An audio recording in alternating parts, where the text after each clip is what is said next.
So am I audible? Yes, sir. Okay. So lecture first, but then I will share the screen.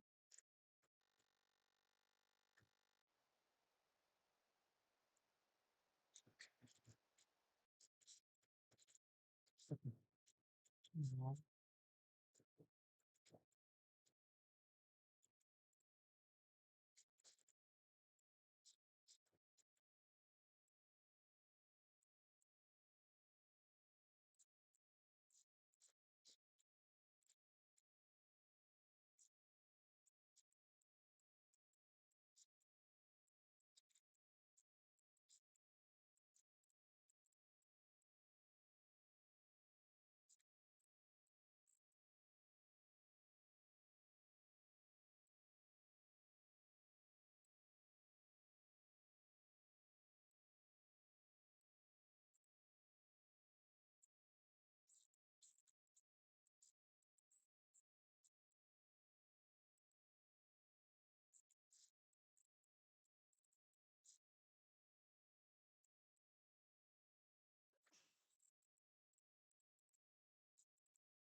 okay, so is this visible?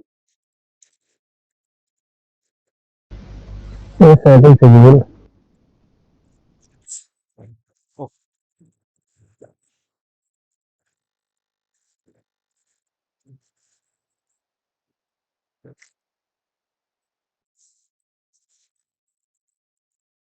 so in last week in the main uh, mm, course videos, you can see that only the solution, some problems has been solved in the lecture videos. So in this class also, that's why I thought to solve some questions in assignments.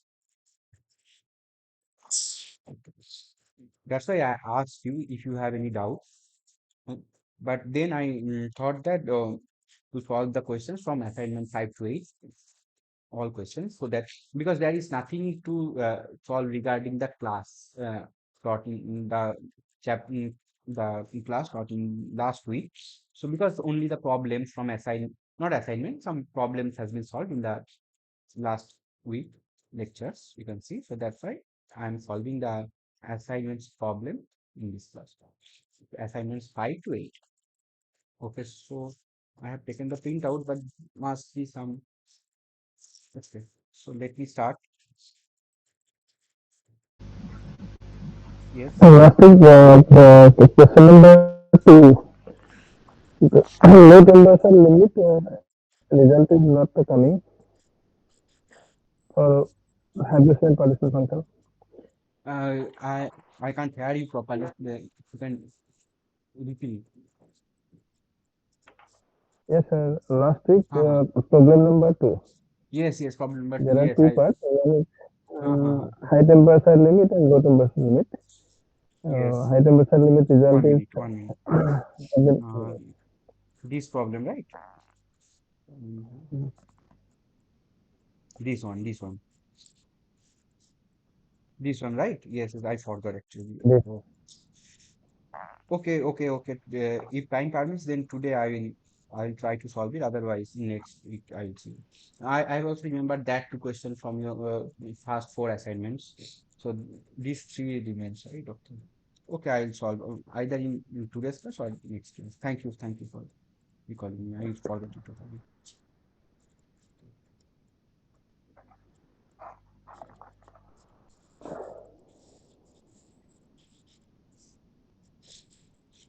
Okay, so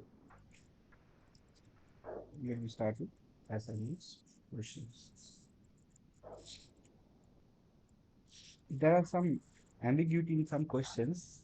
I'll discuss those questions as well. So, but I think one or two question is not correct. So probably there is some lack of information or there is some ambiguity in units. I thought so. So that's why I left. one or two questions. Otherwise, I will solve rest of all questions. Okay. You have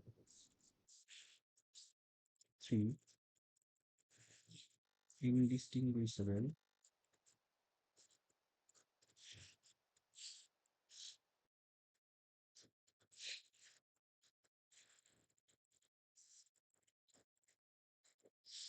particles and have okay,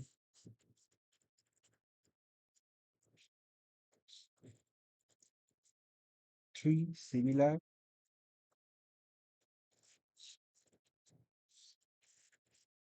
baskets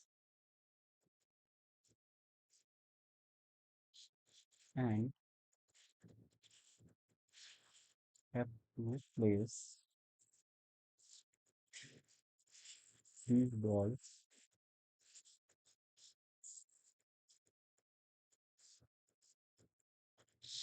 in these buckets. Baskets of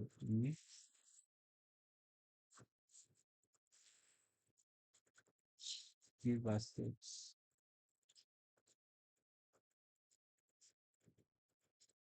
How many macro state okay,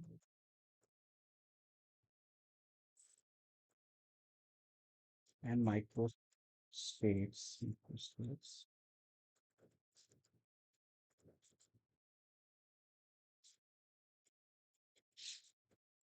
are possible, right? Yes.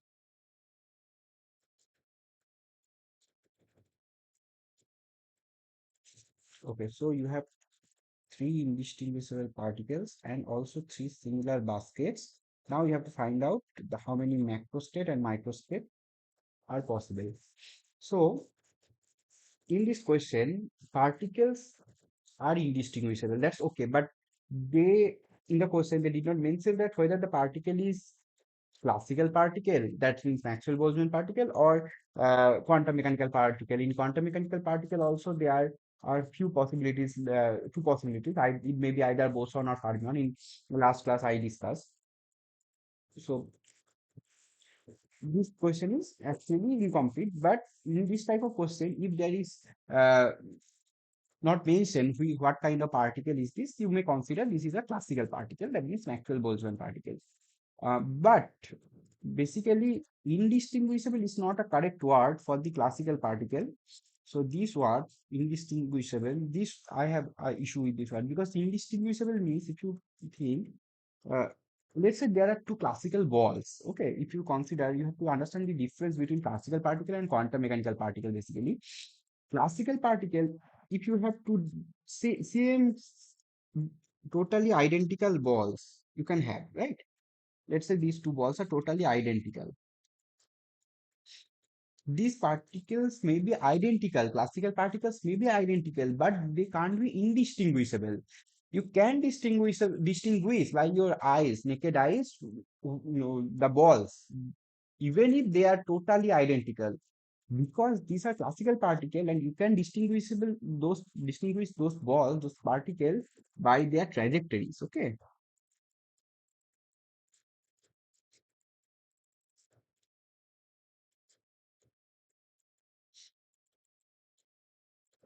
Okay.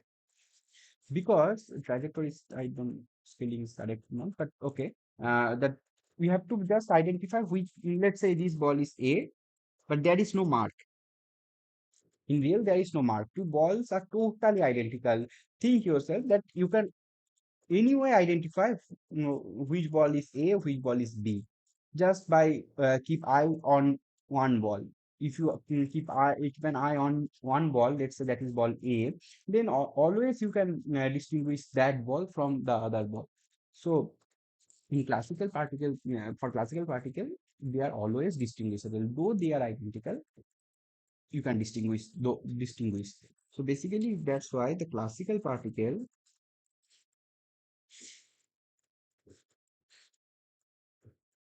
can be identical, but still they are distinguishable. Okay. So eventually, if the particles are mentioned as indistinguishable, so in generally you should not consider the classical particle. These are quantum mechanical particle, because in quantum mechanical particle, for quantum mechanical particle,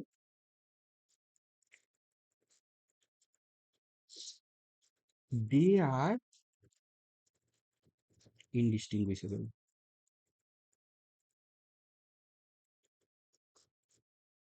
Okay, quantum mechanical particle are indistinguishable. Why? Because they don't have trajectories.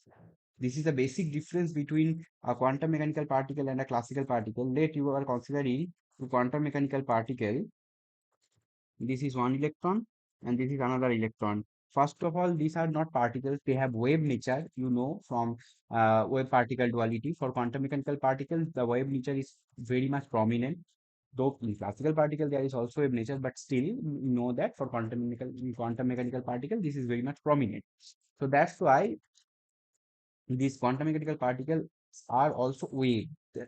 That's why that particle does not have any trajectories. You know, when electron is revolving around any nucleus, so there is no trajectories in all, because the electron basically looks like this, like just wave. So that's why you can't distinguish two electrons. If there are two electrons, let's say, yeah, two electrons are there, you can't distinguish which electron is A or which electron is B. You can't distinguish. So in quantum mechanical case, the particles are really indistinguishable. So, and the quantum mechanical particle, we know these are bosons and fermions. Electrons are fermions, right? So there are two kinds of particles. So you have to keep in mind. So that's why in this question, they are actually talking about classical particles, but the indistinguishable word is not perfect. They should mention the identical particles. Or if they are considering the indistinguishable particle, then you have to consider always the quantum mechanical particle. Then it is important whether that particle is boson or fermion, because we know for boson there are some, there is no restriction for boson, but in fermion there is this restriction that fermions can't share same energy level. Two fermions can't share same energy level. The occupancy of fermion in one energy level, either 0 or 1.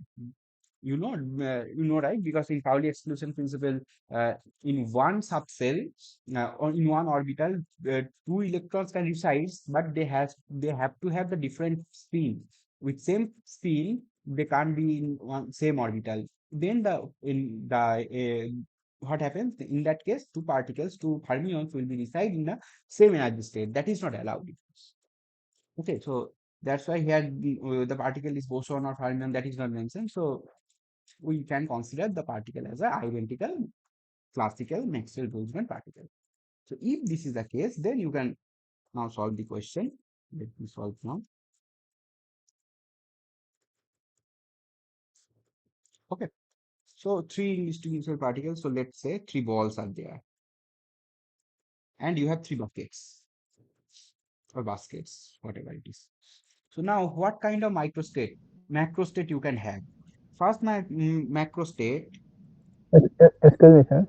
Yes. For boson, the our energy level, you are telling that two particles are permissible. Two Or particles are permissible in case of fermion.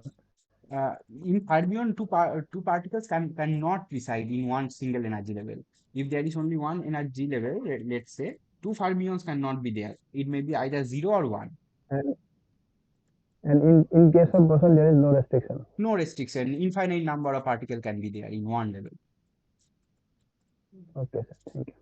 So that is very interesting factor for fermion.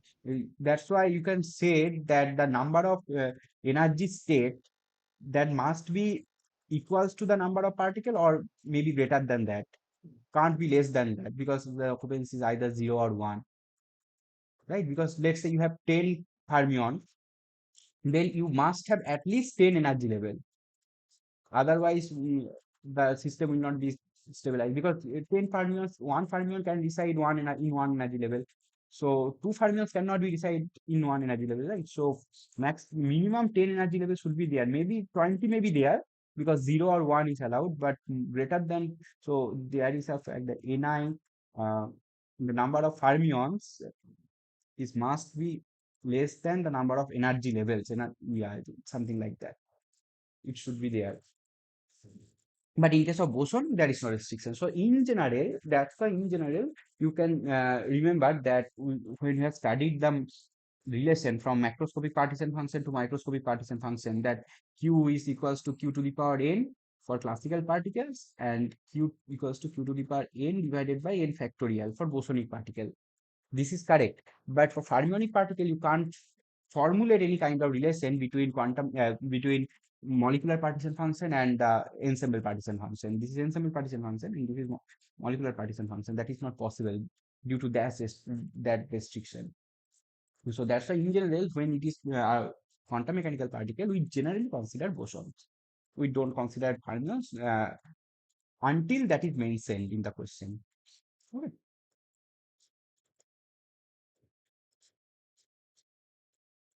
So now macro state, one macro state may be 1, 1, 1, means in each bucket there is a one particle or one ball. This is a one macro state. Now under this macro state, you can readily figure out what is the difference between the classical particle and the quantum mechanical particle. You can now understand that. If it is a macro state, now how many microstate will be there in this macro state? We know for a particular occupancy, the formula is the number of microstate is W equals to n factorial divided by ni factorial when gi is 1. So better to write the general formula considering gi also, right? Let me write it. So it is n factorial by gi to the power ni divided by ni factorial. This was the formula we have already studied. But here there is no degeneracy because three macros in the macro state are having the different energy we are considering, let's say. And although in this case, because energy is not mentioned, so safely we can consider the energy of the macro state are different. Okay. So in this case, we can formulate, not reduce the formula like this. So how many microstate will be there if you put it here? Omega, not omega, omega W 1 1 1. So it will be 3 factorial divided by 1 factorial, 1 factorial, 1 factorial. So it is actually 6. So now, if you think the 6 microstate under this microstate, how you can formulate? You can't now. You can only if you are label it. Let's say now you label the particles at A, B, C. Then you can, this is a orientation, this may be 1, this is another possibility.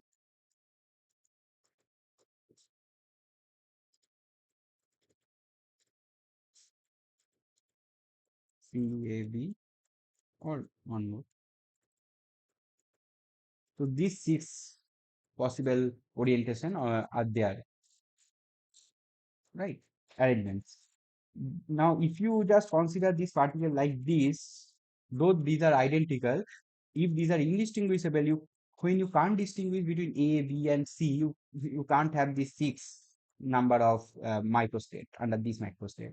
So this formula is valid for only the distinguishable particle. When these are distinguishable, A, B, and C, though they are identical, but they are distinguishable. That is possible in case of only the classical particles. Then you can use this formula safely. Then you can see this is the correct result. So 6 particle you can have. You see 6 arrangements you can have for this macro state. Again, another macro state, but it can be 2, 1, 0. Means in one bucket You don't know in which bucket, but in one bucket there is two, in another one, and one bucket is left. So again, if you calculate the microstate under this microstate, you will have 3 factorial divided by 2 factorial, 1 factorial, 0 factorial. So it is 3. So again, if you label the particle as ABC, then you can also figure it out this ABC. This is one possibility because two particles are there, right? One may be ACB and another one is BCA. Okay, now you can have a thought like this. This may be another possibility ABC, but these two arrangements are same because the buckets are also identical, indistinguishable. That is mentioned as well. So buckets are indistinguishable. So that's why these possibilities are same. So eventually there will be three arrangements. So three microstate will be there. Okay. So now this is another macrostate, and you will have another one macrostate. You can also assume. So there will be three macrostate eventually. That is 3, 0, 0. Okay. So in this macrostate, what will be the number of microstate? So it is 1. So only one possible arrangement is there, ABC. So these are the macrostates. So total number of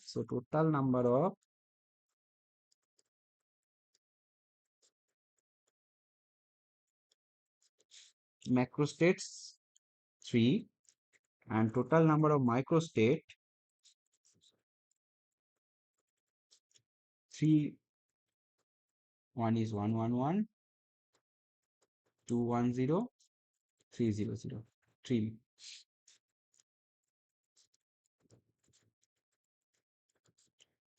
10, right? But this is, you can now understand that this is the correct option, 3 and 10, but this is only possible if you are considering the classical particle. Those are distinguishable. But now if you are really considering the indistinguishable particle, then what will happen? We can now check because we know the difference now. Now let's say these particles are now bosons.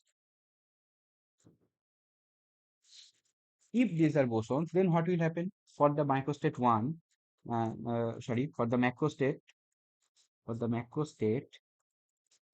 the first macrostate A, which is 1, 1, 1 for this macrostate.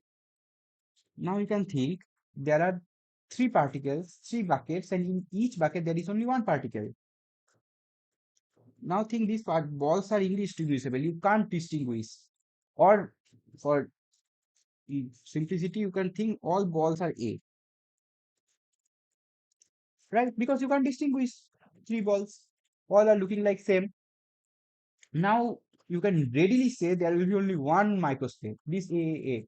Do you have any other arrangement? It's possible. You can think, but there is no other arrangement is possible. Only one arrangement is possible, that is AA and A. So, if you use the formula as well, then also you can figure it out. The formula was, let me write down the formula first. For Bose-Einstein distribution, the formula is Ni factorial, no, Ni plus Gi minus 1 factorial divided by Ni factorial into Gi minus 1 factorial. So this is the formula. Okay, so readily, one thing you can understand, if the Gi is 1, that means that levels are totally non-degenerate. Then Gi, for non-degenerate case, for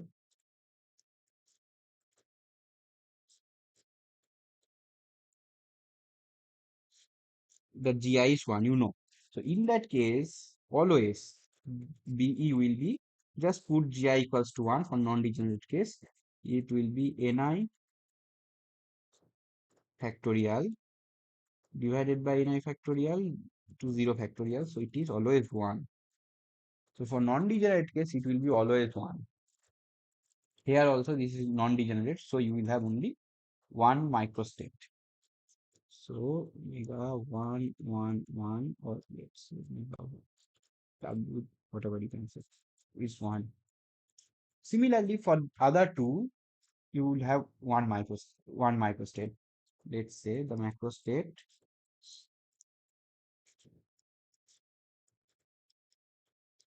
for the macrostate 2, 1, 0. Again, you can think by pictorially, all are the identical. So A. So again, you will have only this arrangement. Any other arrangement is not possible eventually. So again, you will have only one microstate. Even using formula, you can also figure it out that will be 210. Again, there is no degeneracy, so it will be 1. I'm not doing. If there is no degeneracy, or eventually this will be 0 factorial, it will be 0, and this will be the same, so it will be 1. Similarly, for another one, for 300, it will also be 1. So, for bosonic particle,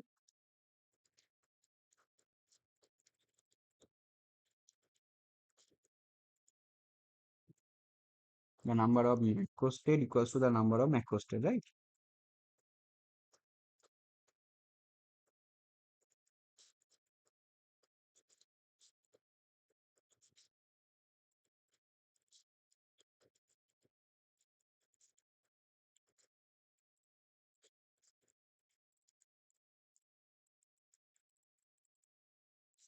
Here, here, because there is no degeneracy.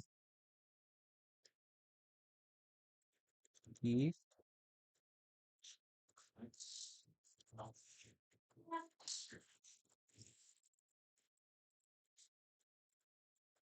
there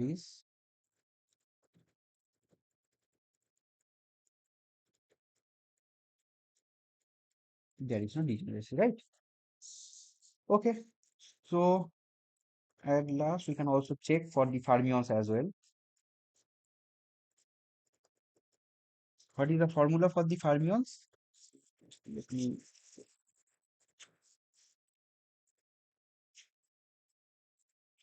for fermions, it is, yes, for fermions under a under a macro state,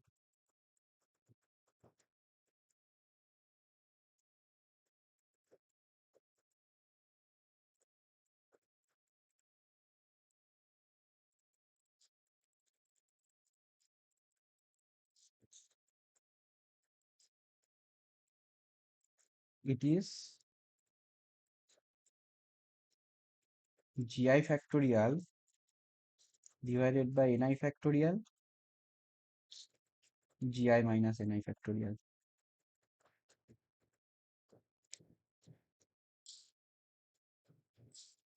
So this is the formula. So now,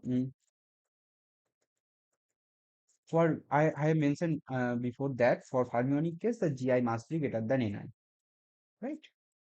That I mentioned, because the number of levels must be greater than the number of particles, because in one level there is only 0 particle is allowed. That may be means that may be vacant, or one particle may be. So gi obviously greater than ni. So eventually, if there is no degenerate state, only one degenerate state, then only you can think that if gi is 1, just like here, then only ni may be only 1. Otherwise, there is no option. So in that case also, you can think that everything will be 1. So it will be again 1. So in general, you can say that for any quantum mechanical particle, if there is no degeneracy in one energy level, particular in energy level, this is for ith energy level, right? I is for the energy level. There is no degenerate state. For any energy state, if there is only one level, let's say this is ith energy level, there is only one energy level, ei, or epsilon naught. So then obviously you have to mind that for that case, if there is, let's say, three energy levels, four energy levels, but for each energy level, there is only one single energy state. That means there is no degeneracy. Every energy levels are non-degenerate. In that case, in that case, you can usually show that for that case, for each macrostate, there will be one microstate. So macrostate and microstate will be same. Okay. Okay. So now going to the question number 2. So here in this question, you will have the correct option 3 and 10 considering the classical particle. Okay. Now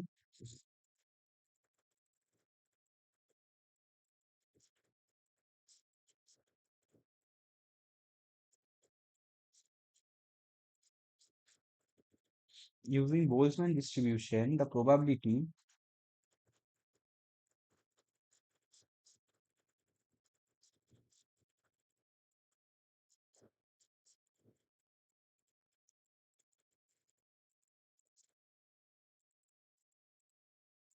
of an oscillator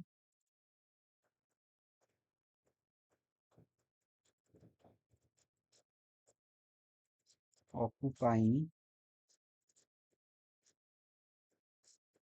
the first two levels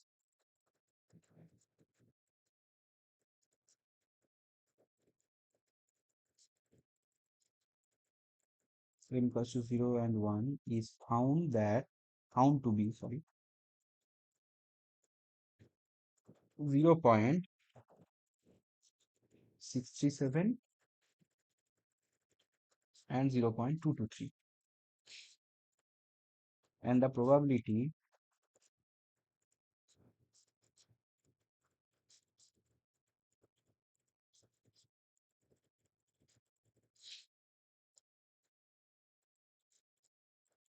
of oscillator energy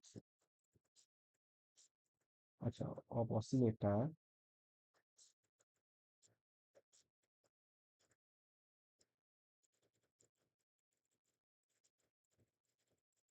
in energy level n greater equals to 3 is 0.042.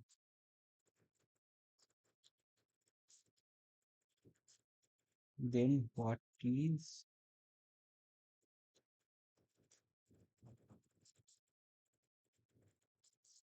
the probability in n equals to 2 level? It's very easy question. So we are considering the simple harmonic oscillator or harmonic oscillator, which will be okay. But now we know for harmonic oscillator there are infinite number of level. If this is a harmonic oscillator, then it will look like this. The energy levels like this, right? If it is anharmonic oscillator, then also, but in anharmonic oscillator, the number of energy levels is not infinite eventually, because there is a this is bond breaking energy, something is there, dissociation energy. So in that case, the energy levels are like this. Okay. So, but in both cases, you can think that what is given. One thing you can say, this is eventually you can also show. This is very the probability of particles in Pj, having particles in jth energy level Pj, is eventually the nj divided by total number of particle n. So now sum over j Pj, what will be? Sum over j nj divided by n. So it will be n by n. So it will be 1. So total probability must be 1. So here you have to just use this formula. So you can write Pj equals to 1. So P1 plus P2 plus, so it started from 0. So 0, 1, 2, 3, and so on. It's 1. So you can write it P0 plus P1 plus P2 plus Pj, j equals to 3 to infinite. So that is 1. So P2 eventually will be 1 minus P0 minus P1 this. So now you have to just put the values. What is P0 here? P0 is 0.637. It is 0.223. And the last one is 0.042. We must use the calculator. If you bring that,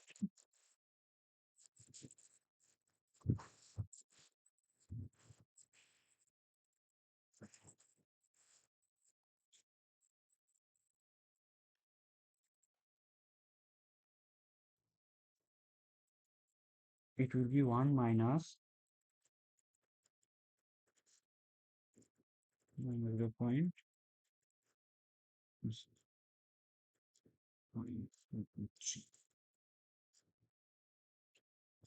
So it will be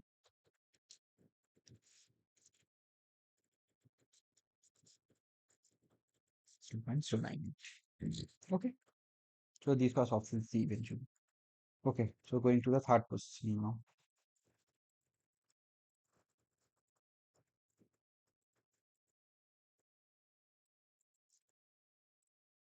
Okay. You also send me this question.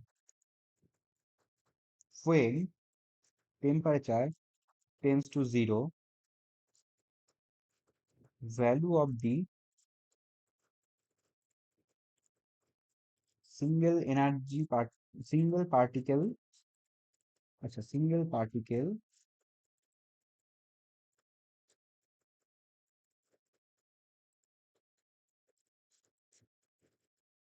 partition function will be what is given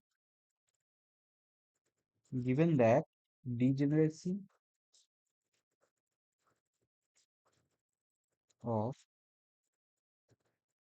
level J is Gj.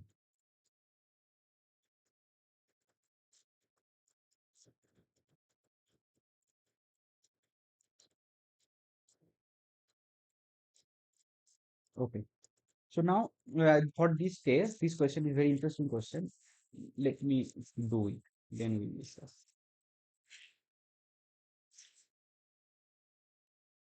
So single particle, only one particle is there. So we know the let's say these are the energy levels. So what will be the partition function? Q will be sum over J. We know it will be minus beta is J. This is in general. But if you account the degeneracy as well, let's say there are degeneracy in Q level like this, then we have to consider the degeneracy factor as well, which is Vj. So it will be our total partition function Q, considering the degeneracy. Now we have to reduce this partition function. Let's say consider two cases. First one is T is very, very low, means T tends to zero. Okay. So in that case, what you write? What you can write?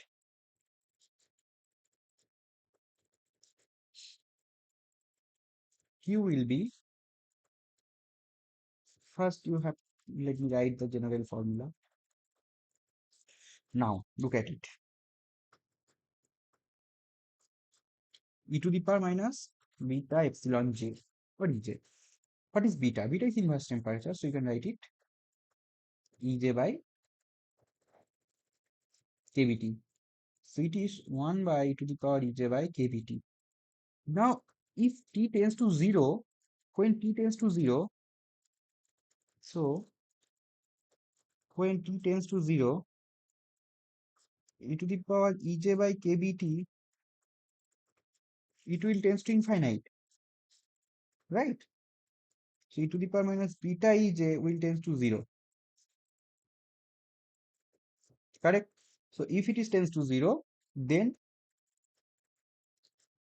what will be the partition function? 0. But this is not general. Okay, this is not correct. Just write it like this because there is a catch. Just you have to see it. If you open the summation, you will have Z0, epsilon 0 plus G1, epsilon 1, and so on. This is correct. This is correct. If and only if if and only if epsilon j is not 0, then you can do. But if epsilon j is 0, but if the energy for any level epsilon j, that must be ground state, we know, if 0, then e to the power beta ej will be 1. Maybe t tends to 0, that does not matter. It will be 1. You see,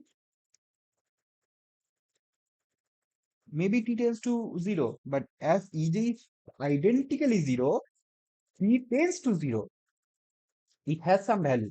It may be 10 to the power minus 50 even. But ej is identically 0, then obviously it will be 1. So in that case, it will be, the general form is q will be g0, because ej may be 0 only for the ground state. Okay, because we know the ground state we will have always the least energy. But the rest of the case, E j not equals to 0 is greater than 0. Okay, excluding the ground state, all energy of the all other states are greater than 0. So in those cases, it's obviously tends to 0. So these terms, for these terms, it will be 0. So we can write it, q will be eventually z0. Correct? But this is correct. But if you consider the vibrational energy levels only, if you consider only the vibrational energy levels, for vibrational energy, we know there is a 0 point energy, the energy of the ground state. That means epsilon 0 is not 0 for vibrational energy state. So in that case, it will be, in that case, eventually Ej is not equals to 0. So overall Q will be 0. But if the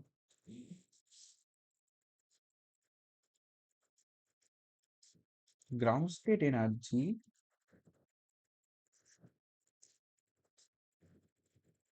is not 0, then eventually Q will be 0. That is the correct option that is asked here, but they did not mention whether this is vibrational or electronic or rotational. That is not mentioned. So to match with the questions, it is 0. Okay, not the sum over gj. Okay, now the question. Okay, this is t tends to 0. Okay, let me discuss the other limit as well. Before that, what does it mean? If the partition function is q, means that it's g0, what does it mean? Because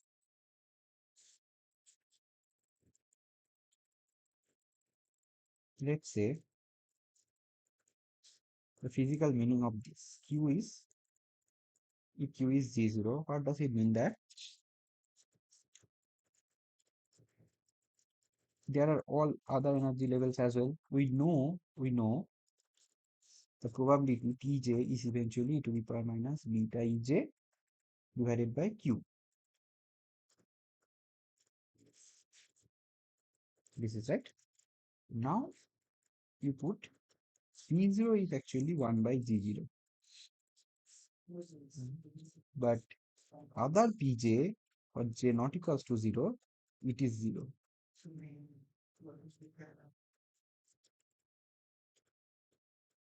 Okay, correct. So one thing you can readily say from this, we know, okay, leave it, but it is correct. Okay, so you can say there are all other energy levels, but at t equals t tends to 0, only the ground state will be populated. Others, all state will be vacant. You can see from here the population finding the particles in other state is 0, whereas this is for t equals to 0 case. But if t tends to 0, then P0 is close to this and around this, or tends to, we can say. Okay, then the higher energy levels are very less populated. Okay.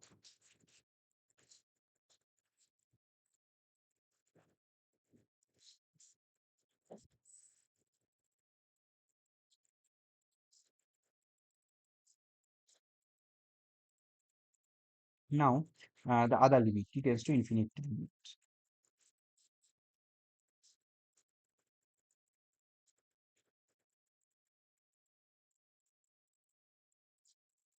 Okay.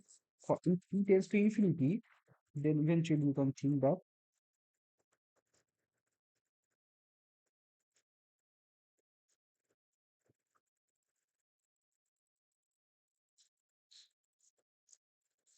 e to the power minus infinity, so it is eventually goes to zero. Sorry,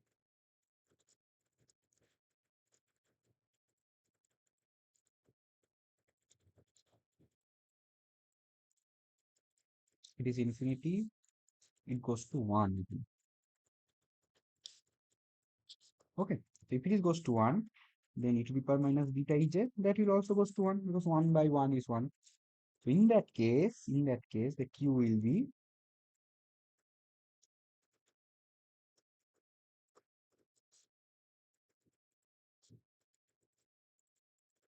sum over j gk. Here you can also take the ground state in similar way, then also the overall result will be same. It will be g0 plus,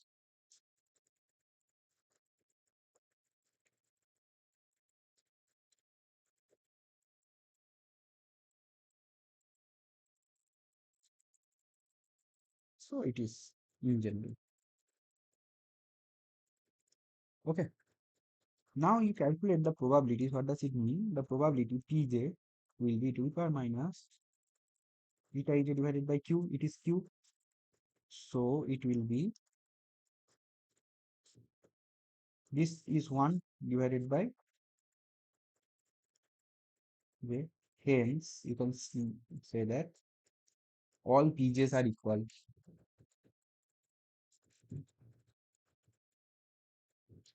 That means all energy levels at t tends to infinity are equally populated. All energy levels. That is eventually the definition of the infinite temperature. That at infinite temperature, all energy levels will be the have same population, same and equal population. Okay, so here the correct option will be zero for the question. This is question number 3. So going to question number 4 now.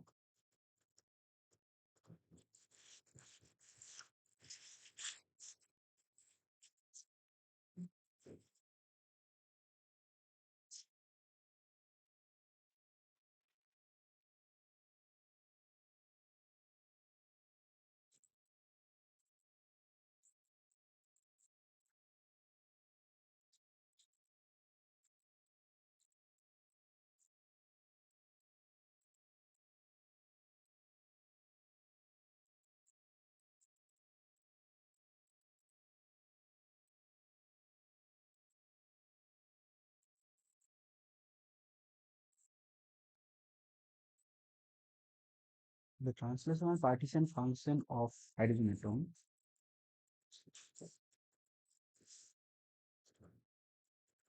is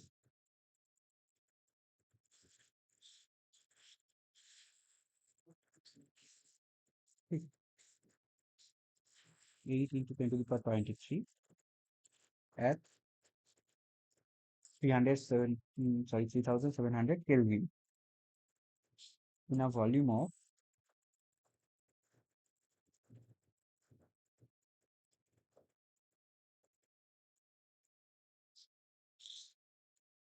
0.064 meter cube. What is the,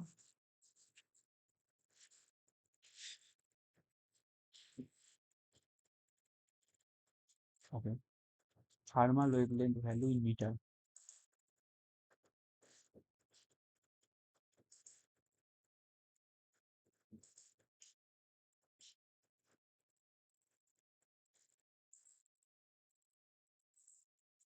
Okay. So we know the translation and partition function. What is the translation and partition function? Q translational is 2 pi m kbt 3 by 2 into v.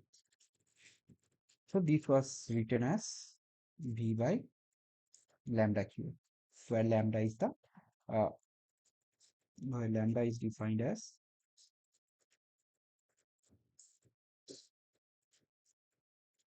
this.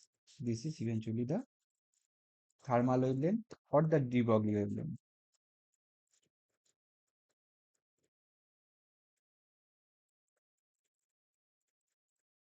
that we have to calculate. Volume is given, qt is given, so it's easy. So lambda q equals to v by qt. So lambda will be v by qt 1 by 3. So just what is the v given in the question? 0.064 meter cube, 0.064. And what is the qt? 8 into 10 to the power 23. So this we have to just do because unit answer will be in meter anyway. 0.064 divided by 8.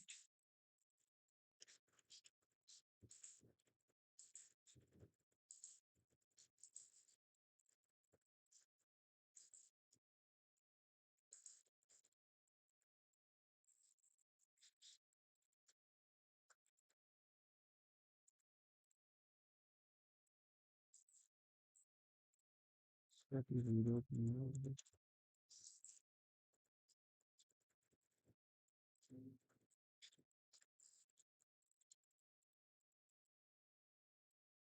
Okay, it's 33, I think, right? It's not 23, but it's 33.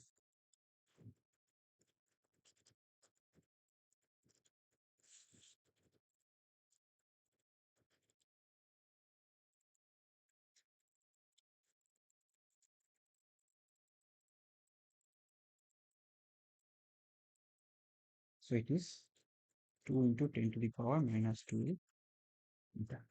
So that will be the de Broglie wavelength. Okay, this was question number 4. Now the question number 5. Okay, Gibbs paradox in statistical mechanics is related to this. Is straightforward question. I'm not solving this. This is just additive property of the entropy. It's already discussed in past. Now the next question. The molecular partition function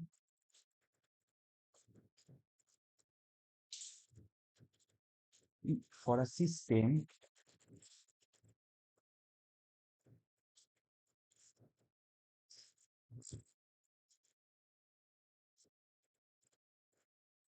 in which the energy levels are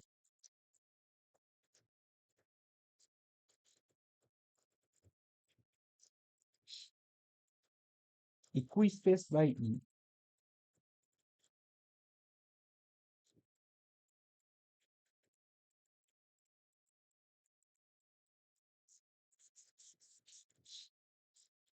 Okay, so what will be the partition function?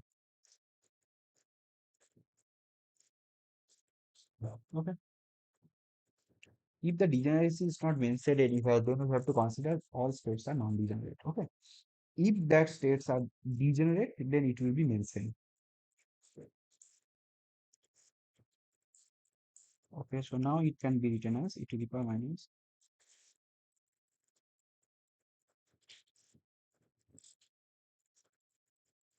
So, so all states are equispaced eventually. So let E0 is 0. If E0 is 0, then it will be 1.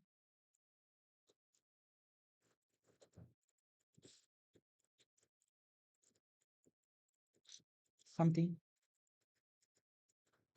Okay. Or if E0 is not 1, then also it is correct. Because in that case, you have to take the common, right? So that is not very difficult task. So what you can write now? This is the sum of the exponential terms. So it can be it that know that 1 plus e to the power minus x plus e to the power minus 2x plus so on. This sum is equals to 1 by e to the power minus x.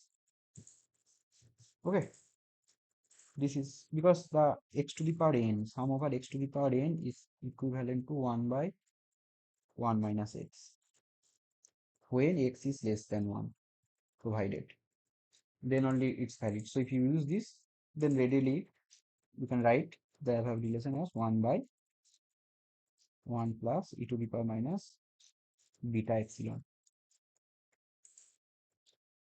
So it is minus e to the this. So this is the option, correct option. Okay. Do question number 5. Okay. Now going to question number 6. The value of molecular partition function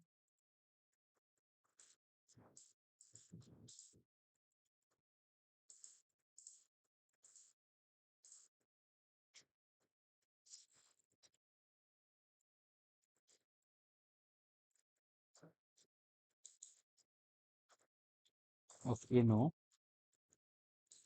G for rotation at 3600 Kelvin is 19.06.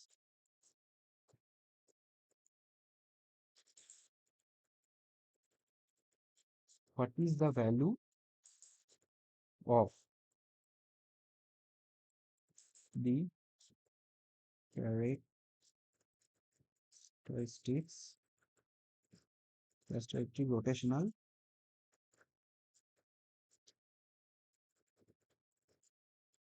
temperature, which is theta?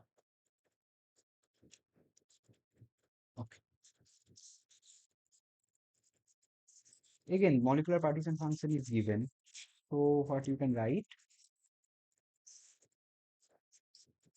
What is the general formula of rotational partition function QR is 8 pi square I kbt divided by sigma h square. Okay. So and the theta r is defined as h square divided by 8 pi square I kb. So eventually it is, if you put, then it is h square is there, so t by sigma theta r. Correct? Yes. This is the case. Now we know the NO molecule is given. NO is heteronuclear linear diatomic molecule. So for that, sigma will be 1. We know. So if that is the case, so it will be P by theta r. So if P by theta r, now theta r will be T by QR. So what is T? The value of T is 3600 Kelvin. And QR is also given, which is 19.06. So you can write it will be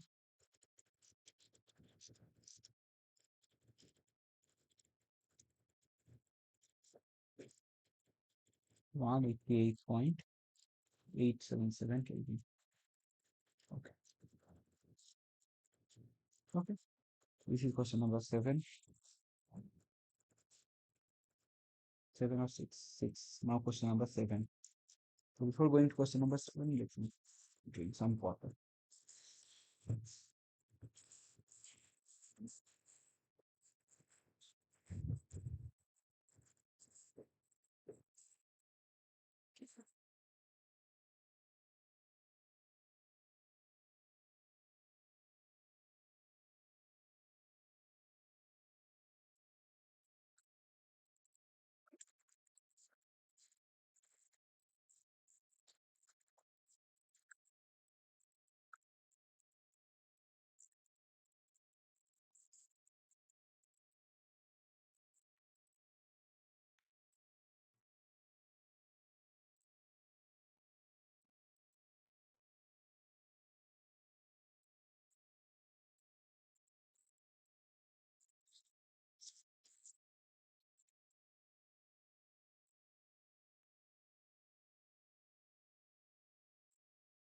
Okay.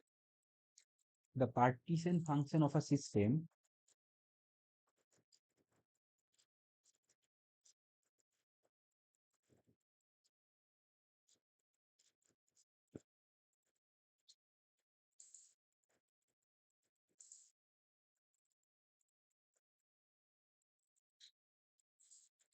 is represented by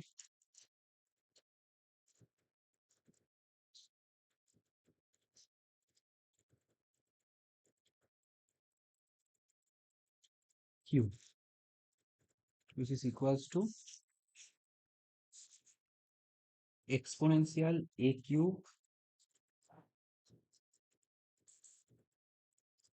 t to the power 3 by 2 VQ, okay, where A is a constant.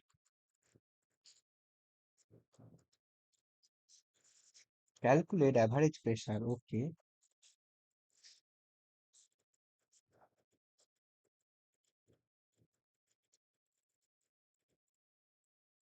of the system.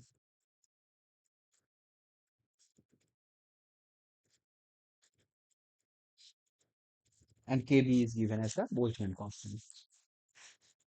Okay. So what is the formula for the pressure? Pressure. How we can calculate?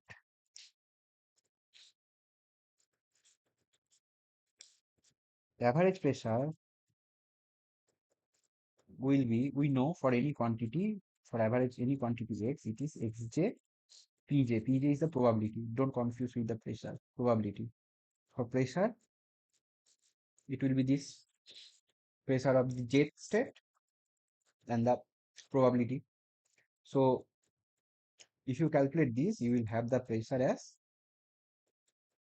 kVt dlnq dv constant of n and t.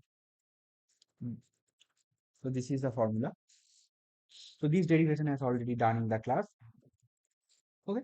So you can also derive this. It's easy. Just you have to identify what is the small this pressure of any jet state. Then the probability you know. Then using the partition function you can do this. So this is not very difficult thing. So now if you know this, so one thing you can write it one step, write that Ej e to the power minus beta Ej divided by Q. This you can and now just you have to identify what is the Pj.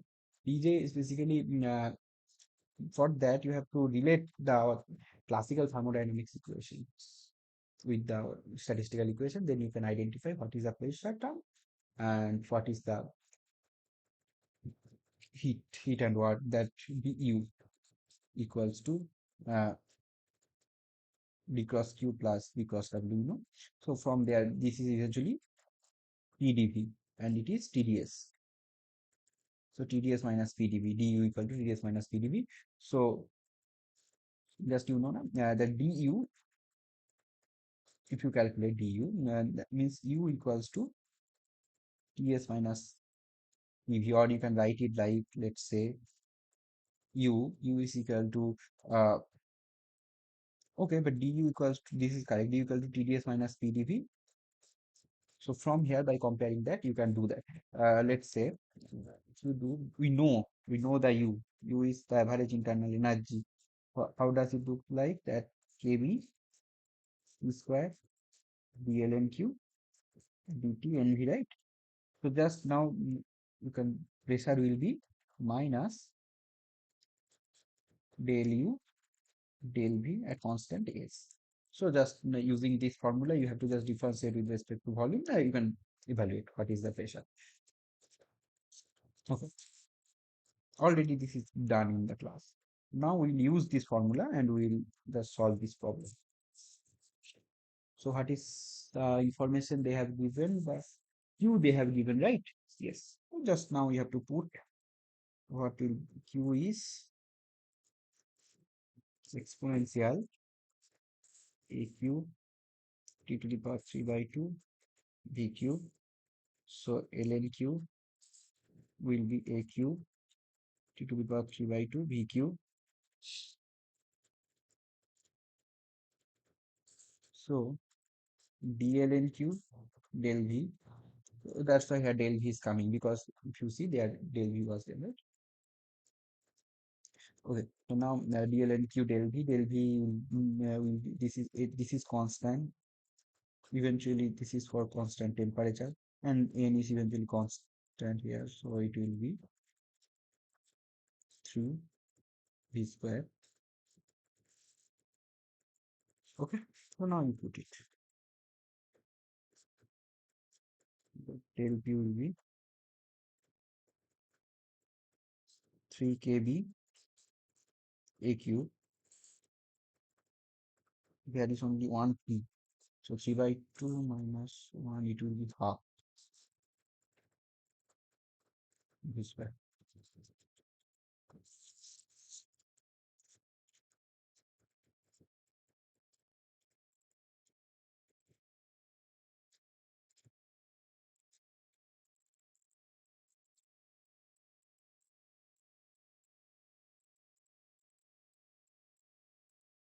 But 3 must be there because it's getting the v cube is there. Yes,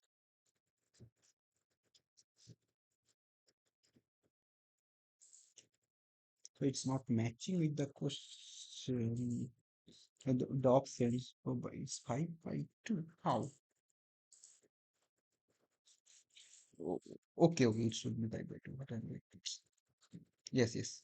It's 3 by 2 plus. Here is on another t.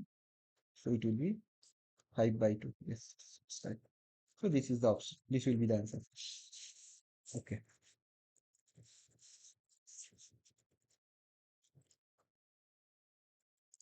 Yes, but the this coefficient is 2 in the option, but it will be 3 eventually, not the 2. Because there was v cube, when you take the derivative, it will be 3. I think there is some typo in the option. So this will be the other expression. Now question number 8.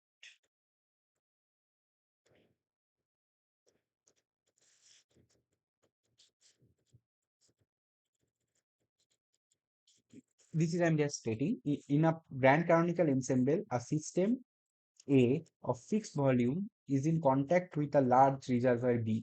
Then, so you know that I have already discussed in last class, for grand canonical ensembles, both energy and particle will be exchanged. Okay, so this is really the correct option. Next question: what is the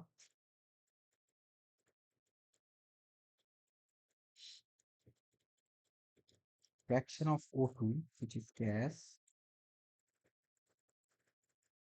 molecules,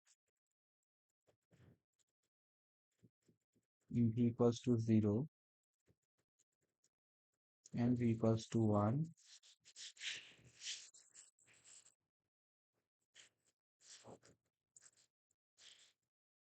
vibrational states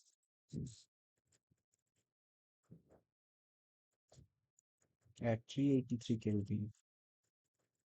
Now, theta vibrational of O2 gas is, okay, that is given 3683 Kelvin. Okay,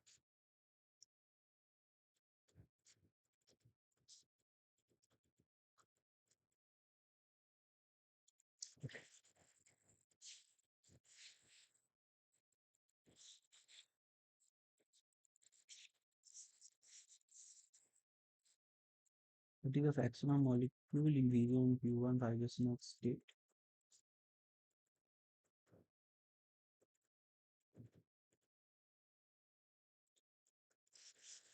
That means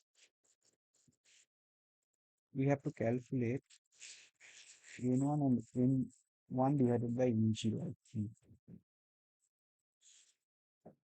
Yes, theta is given. Theta vibrational is a vibrational temperature. So what is our partition function? Vibrational partition function.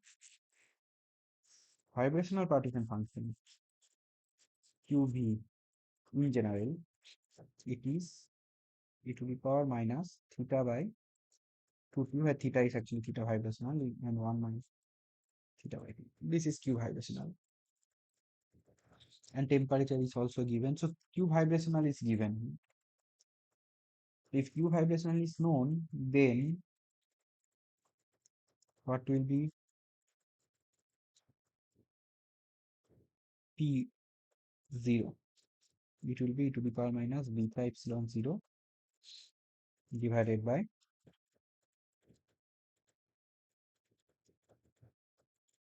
Q vibrational.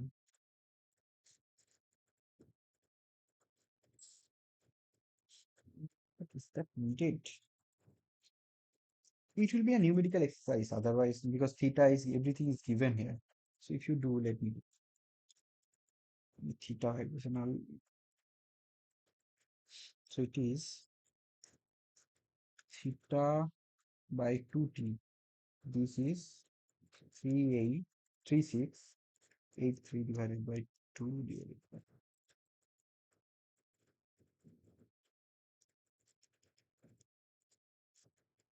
it is 4.808.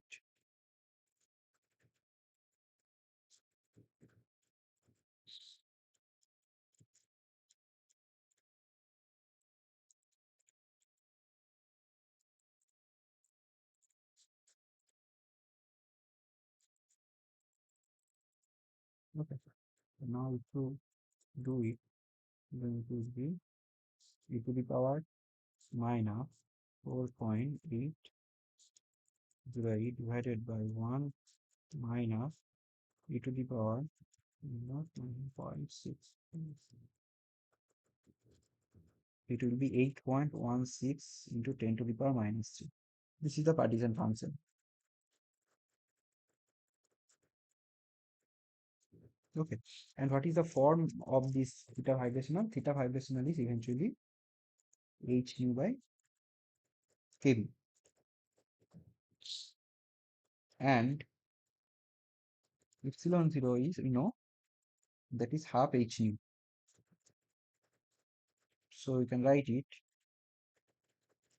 kb into theta v divided by 2. This is the epsilon 0. So it will be 3 into kb. kb is 1.38 into 10 to the power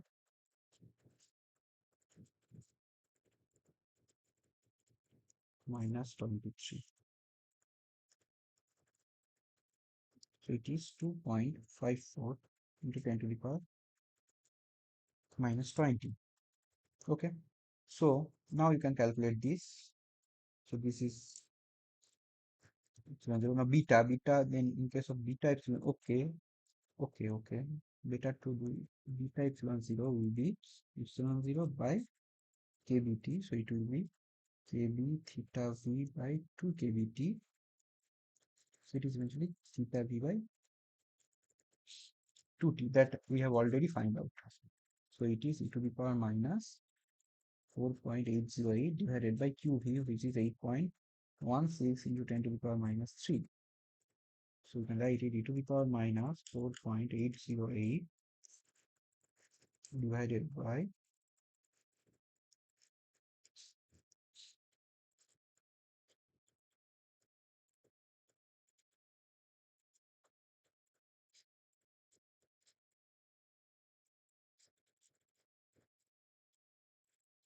so it will be 1.00. Okay, no. Okay, understand. Okay, we can do like this. This is P0, right? There is no mistake. Now, similarly, what will be the P1? It will be to the power minus beta epsilon 1 by QV. That we can do. Okay, so P0 and P1 we know. So again, P0 is eventually N0 by capital N and P1 is eventually N1 by capital N. So you can do N1 by N0 will be P1 by P0. So will be, what is P1 by P0 if you divide? So it will have e to the power minus beta epsilon 1 divided by e to the power minus beta epsilon 0. Okay. So, and epsilon 1 is epsilon 0 plus h nu. So it will be e to the power minus beta epsilon 0 plus e to the power minus beta h nu divided by e to the power minus beta h nu. So it will be 1 plus e to the power minus beta h nu minus epsilon 0. Correct? So this part we have to figure it out. So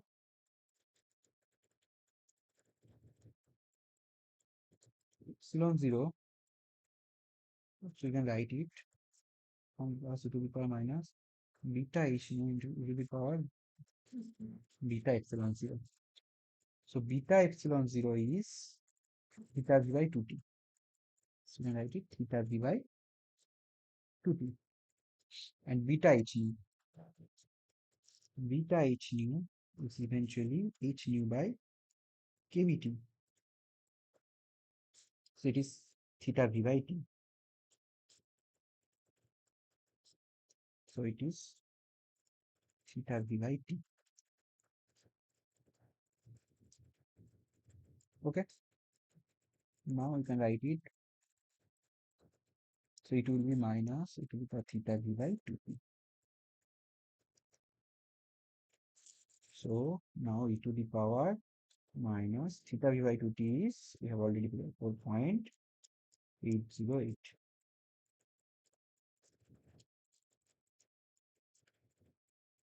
So it is 1 plus 8.164 into 10 to the power minus 3. So this is the ratio for n1 and n0. Okay, but if you want to know what is the n1, then you have to do, for n1 it is, we can write n1 is the population. Okay, so p1,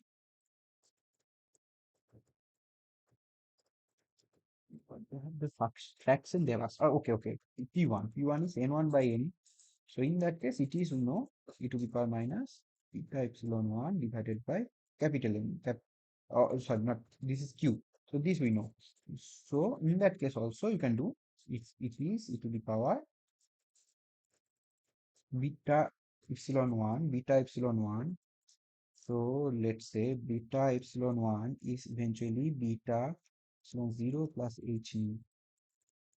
So beta epsilon 0 plus beta h nu. What is beta epsilon 0? Beta epsilon is theta by 2t, and beta h nu is theta by t. So it will be,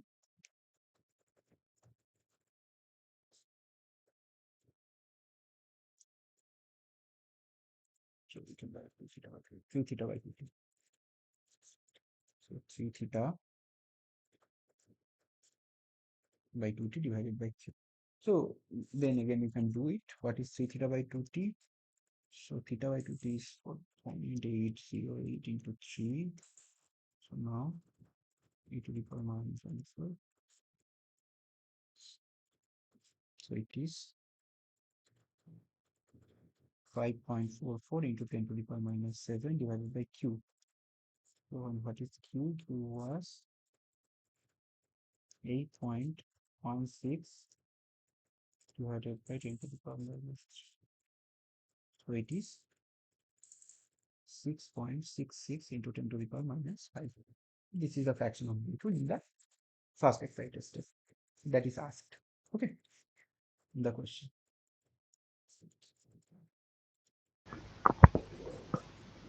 Yes.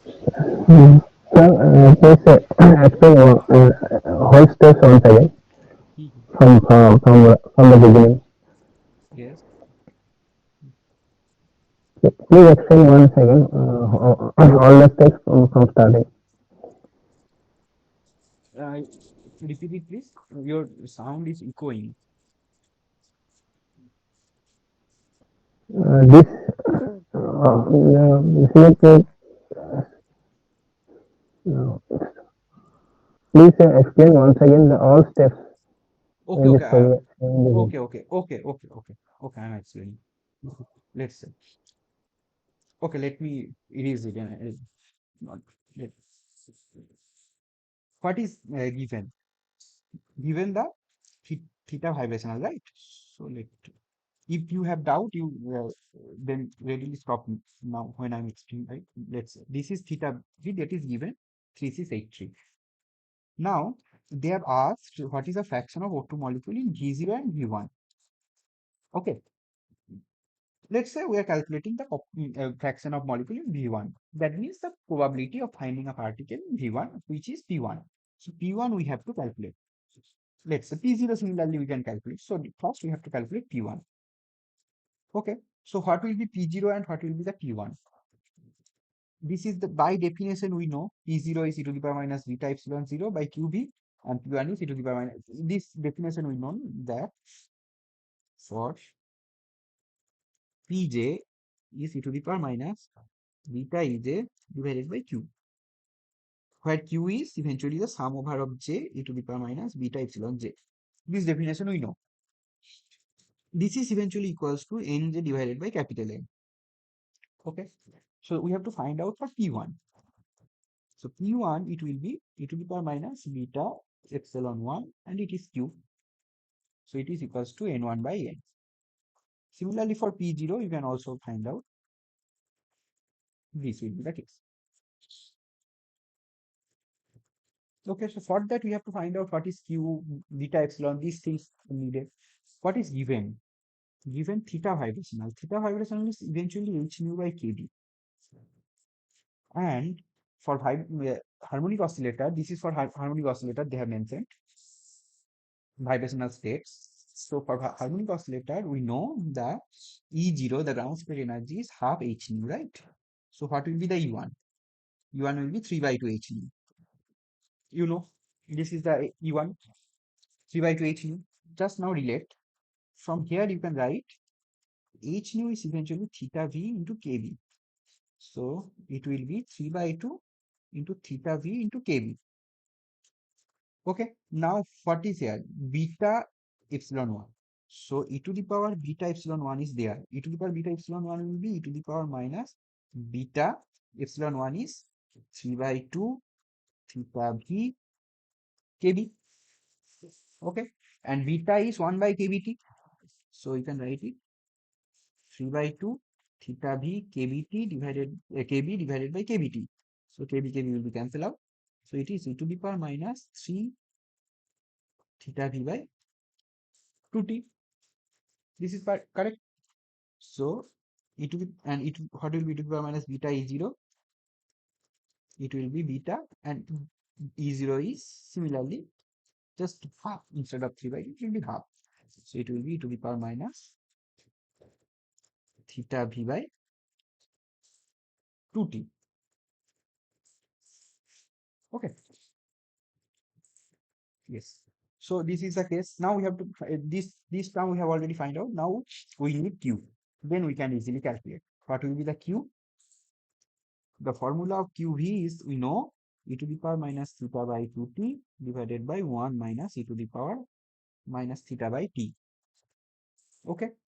So if you write what will be the population of Q1, it was, if you remember, it is this divided by QV. So, and beta epsilon 1 is this one. So it is e to the power minus 3 theta v by 2t divided by this is theta by 2t into, not into, divided by 1 minus e to the power minus theta by t. So it will be 2t divided by theta by 2t into 1 minus e to the power minus theta by t. So if you do it, then it will be e to the power minus theta v by t, or theta v is non theta by t into 1 minus e to the power minus theta by t. So this is the this we have to find out, and theta by t that is given, theta is eventually here 3, what is theta? 3683 Kelvin, and T is 383 Kelvin. So when you do it, e to the power minus theta by T is eventually that we have already written here, right? 9.616. So it is 9.616. So now you can directly calculate. So it will be e to the power, sorry, it will be e to the power 19, yes, minus 9.616 into 1 minus e to the power minus 9.616. So it is coming 6.664 into 10 to the power minus 5. That's ID. Similarly, you can do for P0 as well. What will be P0? Then it will be e to the power minus beta A0 by Q. So e to the power minus beta A0 is this one, theta V by 2t. So let me write it, e to the power minus theta by 2t divided by e to the power minus theta by 2t into 1 minus e to the power minus theta by t. Similarly, so this will be cancelled. So it will be 1 minus e to the power theta by t. If you do it, it will be 1. Okay. So this was asked. Now is it clear? Yes, sir, it is clear.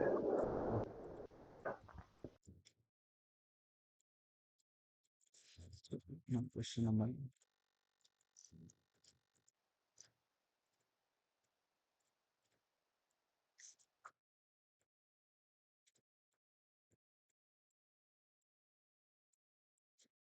the value of molecular partition function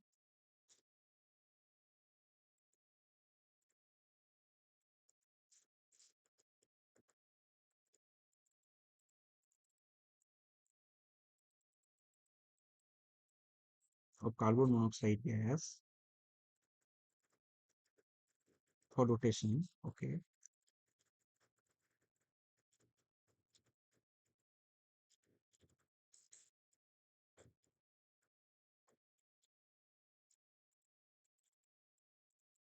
This is a similar type of question. Okay. Let me do.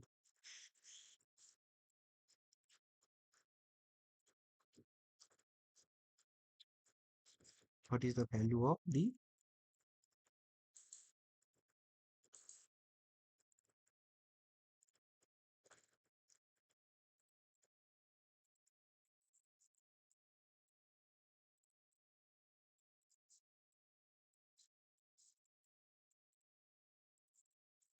theta? So again, we know we have already discussed that keyword, the rotational partition function is eventually equals to P by sigma theta r, and this is CO. Again, it is heteronuclear diatomic linear molecule. So theta will be 1. So eventually QR will be, so theta will be P by QR. So T is given. What is the T? 4200, and QR is 16.004. So it will be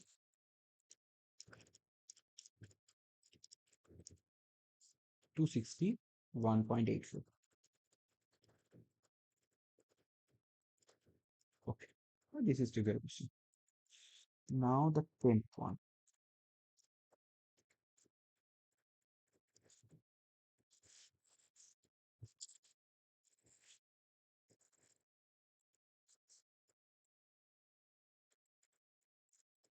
What is the fraction of N2 molecules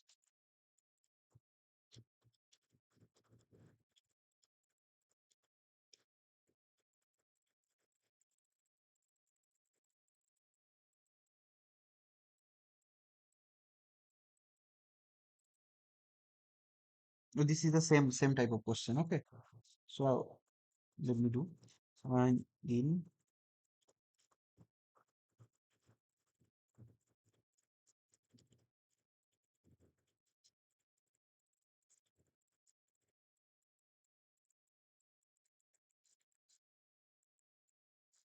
Okay, but in the last question they was asking the I did not complete it. Okay, they are asking the ratio, right? That n1 by n0 fraction of molecules. So n1 by n0 eventually will be p1 by p0. So p1 and p0 is 1, so it will be p1. So this is 1, right? So you can multiply it. That's why it is 6.665 something. 664.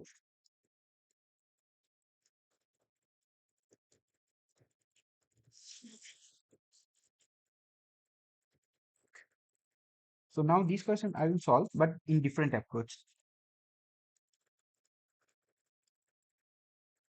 Vibrational states at 453 K, theta vibration of N2 gas is 3240 Kelvin.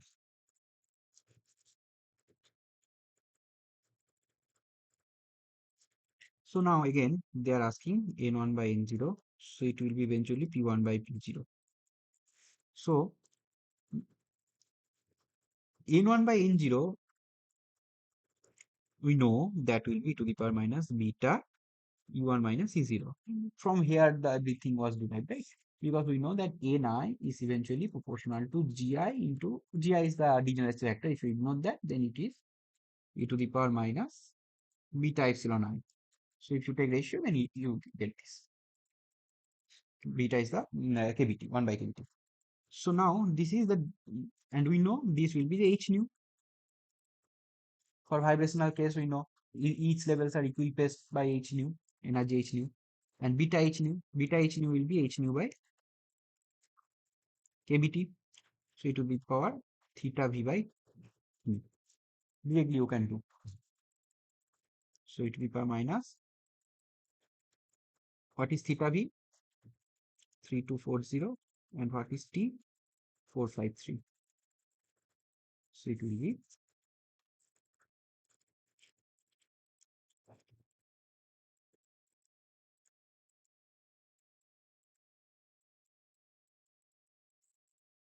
minus,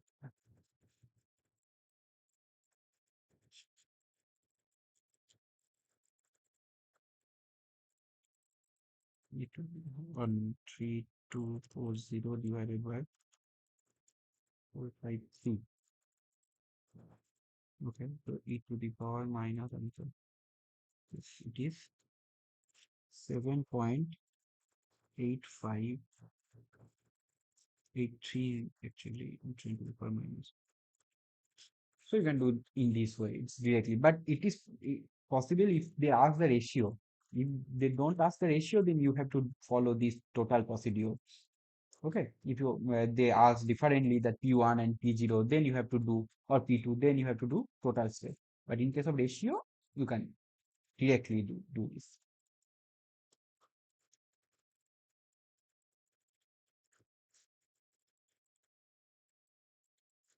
Okay, now question number 11. Okay, the molecular partition function of a system,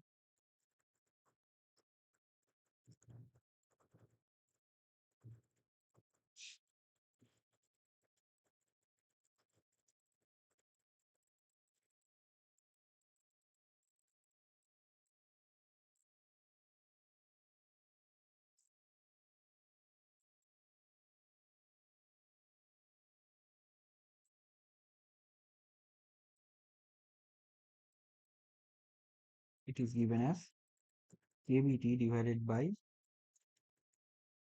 8c to the power 3 by 2, 8 pi square mkBt. Okay, that question I did in the last class, I think. Let me check.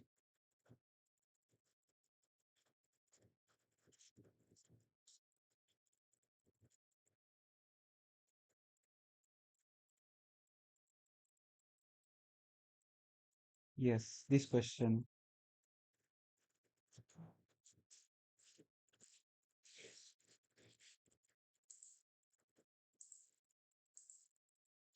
This question I have already done. Okay, so that's why I'm not doing.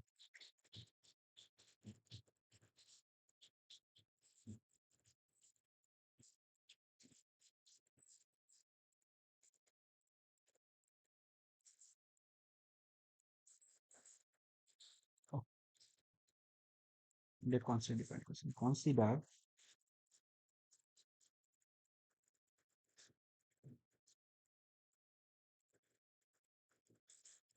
a two-level quantum system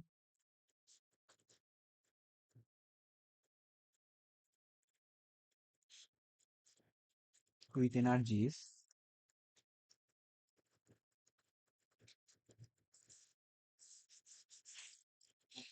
E1 is 0 and E2 is E. The Helmholtz free energy of the system. It should be calculated.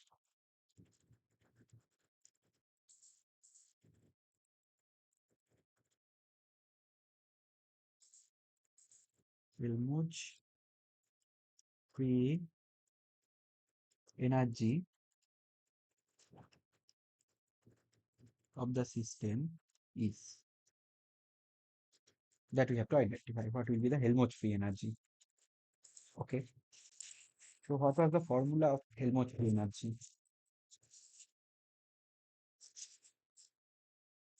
This is key. Okay. This is the Helmholtz free energy, right? For Helmholtz free energy, A is minus KBT ln Q. Straightforward. Just we have to identify Q. What is Q? Q is sum over J e to the power minus beta ij. So it will be e to the power minus beta E1 plus e to the power minus beta E2. So it will be 1 because E1 is 0 and E2 is E. So it is e to the power minus beta E. This is Q. Now we need the ln Q, right? But don't know. Okay. So A will be minus KBT ln 1 plus e to the power minus beta. So that's it. Nothing is there. This is the correct option. This option is there, option B. Okay. Going to question number 12. It's a huge question. Okay. Consider a system of n number of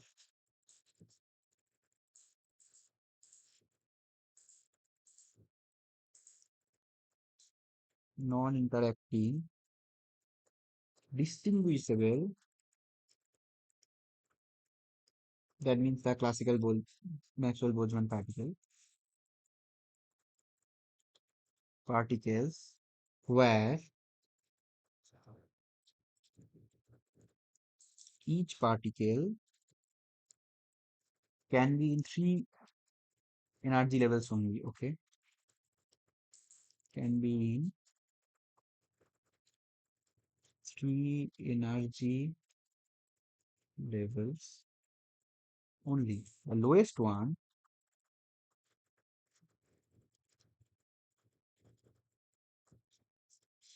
called the ground state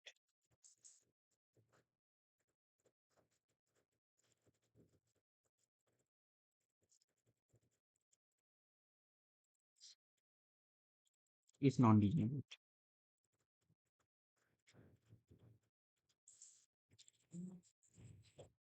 and its energy is considered to be zero, and its energy is considered to be zero. The middle one at energy E, whatever,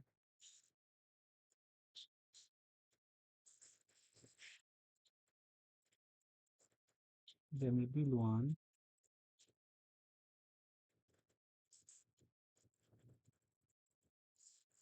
at energy E is doubly degenerate.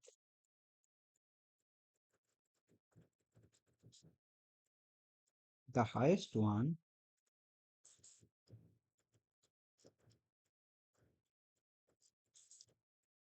at energy 2 epsilon is triply degenerate. Okay, okay.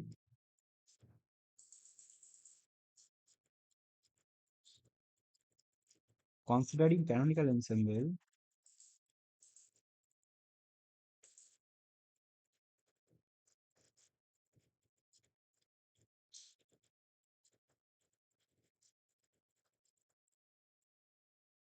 calculate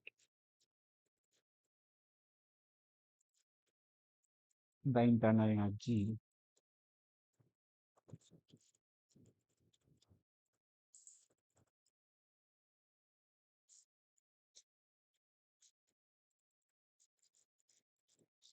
Okay, so what they have given that n number of non-interacting distinguishable particle. That means they are classical Maxwell-Boltzmann particle, and each particle can be in three energy levels. So, what is the picture? Like this, right? This is our ground state having energy 0. This is epsilon. This is 2 epsilon, right? Epsilon is doubly degenerate, 2 epsilon is triply degenerate. Correct. So now what will be Q? Q will be e to the power minus beta is, what is the general definition of Q? Gj, because now there is degeneracy, so we have to consider G, otherwise G would be 1 for non-linear case. It is 2 into to the power minus beta E plus 3 into to the power minus 2 beta E. Then Rg. This is Q. Now we have to consider the internal energy U. What will be the internal energy? Okay. So formula of the internal energy is we know that average is kb t square del ln q del t. Okay. So now we have to do it. You do this,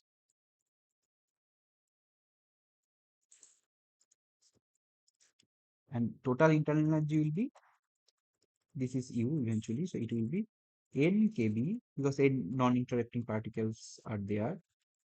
So this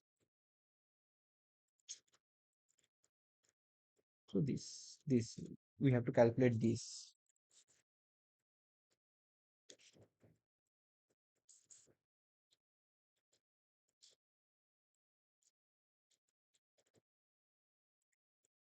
Now what because now we have to take the ln q and ln. Okay, let us do what we can do. So now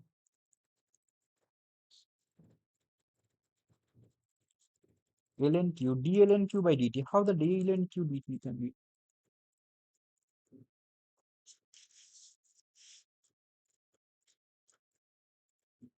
Okay, again we can use this formula as well because this is the general formula that epsilon. This formula we have to also remind, that is minus 1 by q dq d beta.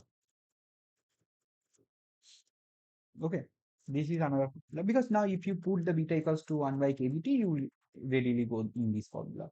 That is straightforward. This is the small epsilon average. When you multiply it with n, that's okay. Now you have to calculate this. This is easy, right? Del q del beta. So q is there. So del q del beta. So del q del beta is, for first one, if you differentiate with beta, it will be minus epsilon 0 e to the power minus beta epsilon 0 minus 2 but the ground state energy is zero actually. Okay, so it will be one, not necessary. So it will be zero. Okay. Next, it will be then 2 epsilon epsilon e to the power minus beta epsilon plus 6. Actually, it is minus because this minus will be there, minus e to the power minus 2 beta epsilon. This will be the case. So now the small epsilon average minus sign will be absorbed. So it will be 1 by q into 2 epsilon e to the power minus beta epsilon plus 6 into the power minus 2 beta epsilon. So the internal energy, this will be n times. So n will be multiplied. So it will be 2n epsilon e to the power minus beta epsilon plus 6n e to the power minus 2 beta epsilon divided by 1 plus e to the power beta epsilon plus 3 into e to the power 2 beta epsilon. So this will be the answer. Now we have to check the correct option. So from here you can common it. You have to common it. So again you can write it 2n e to the power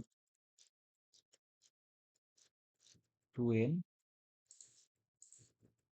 Probably I missed epsilon. Yes.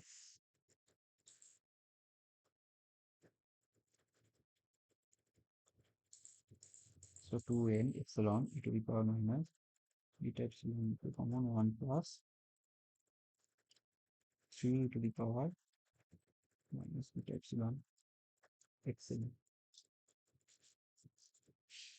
It is a good question. So it will be the answer. Okay.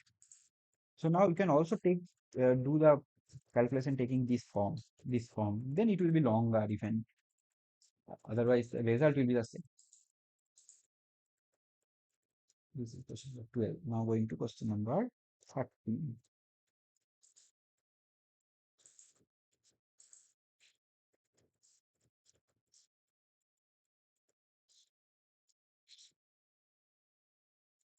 Oh, yes. There's consider the above question, calculate the entropy of the system.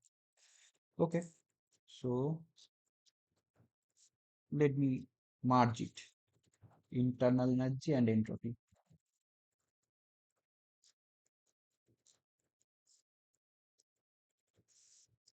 So now what will be the entropy of the system?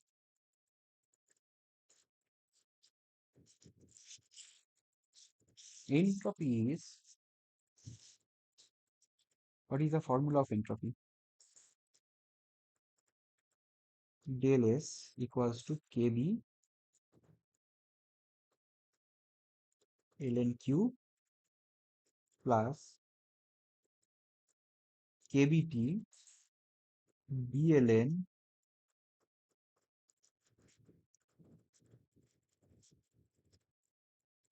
Np. So you can readily figure it out. This is actually the internal energy by T, U by T. So now this part Kb ln Q,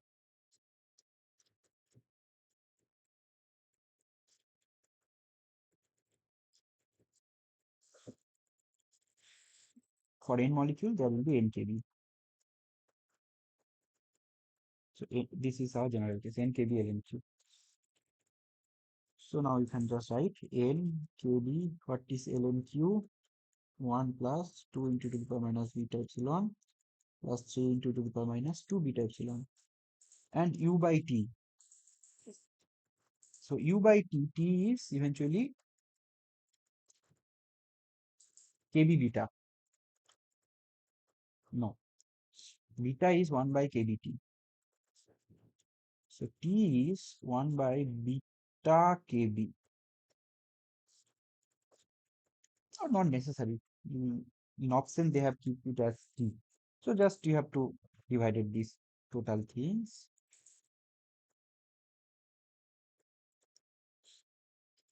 Total things. These things by T.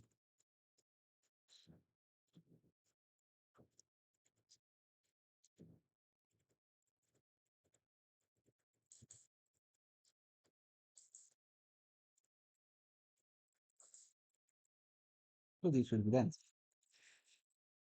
Plus. Now going to question number 13. 13.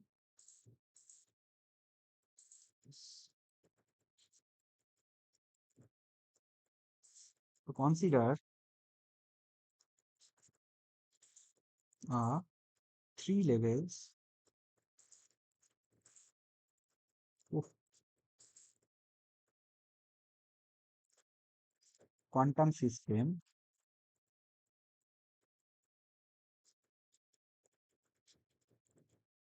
with energies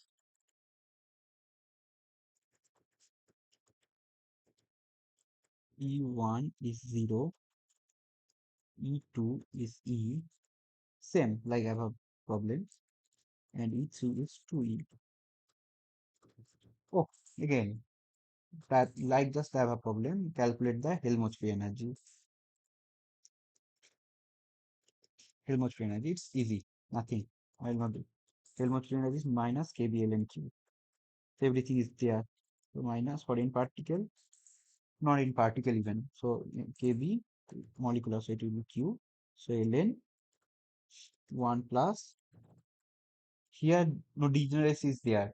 So it will be e to the power minus beta e plus e to the power minus 2 beta e.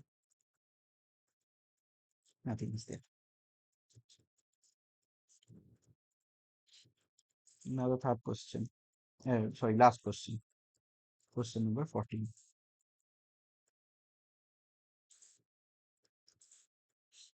The molecular partition function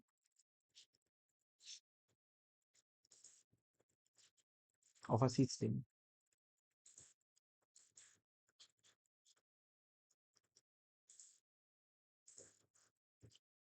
is given by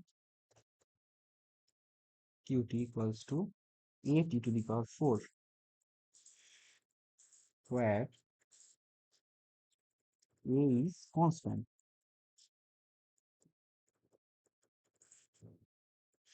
The internal energy of the system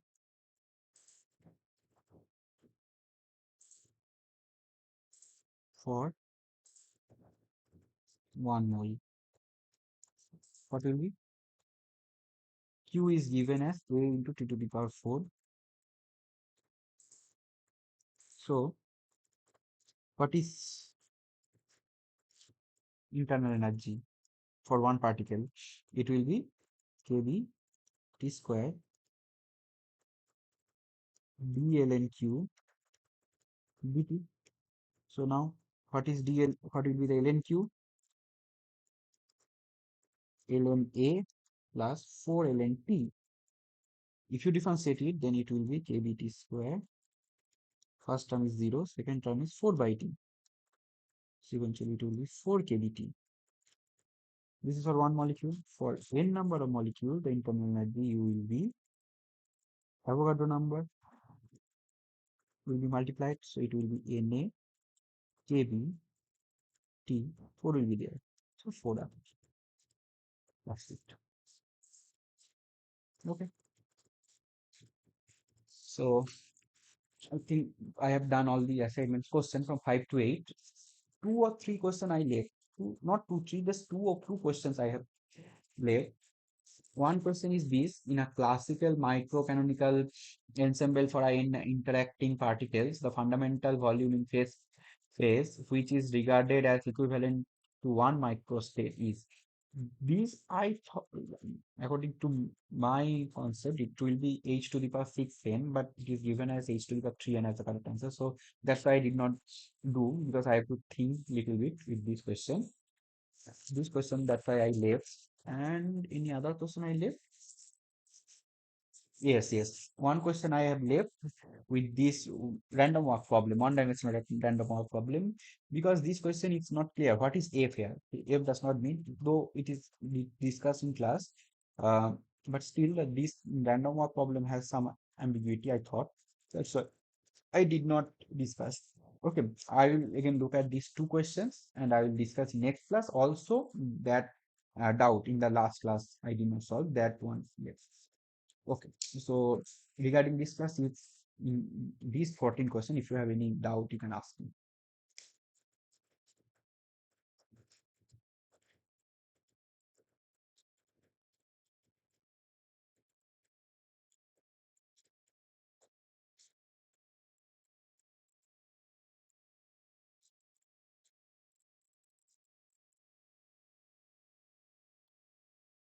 If there is no doubt, then you can stop. Yes, I can do. Okay. Then you can leave and I will let me stop sharing first. Yes. Sorry. So again, if you have any doubt, you can WhatsApp me.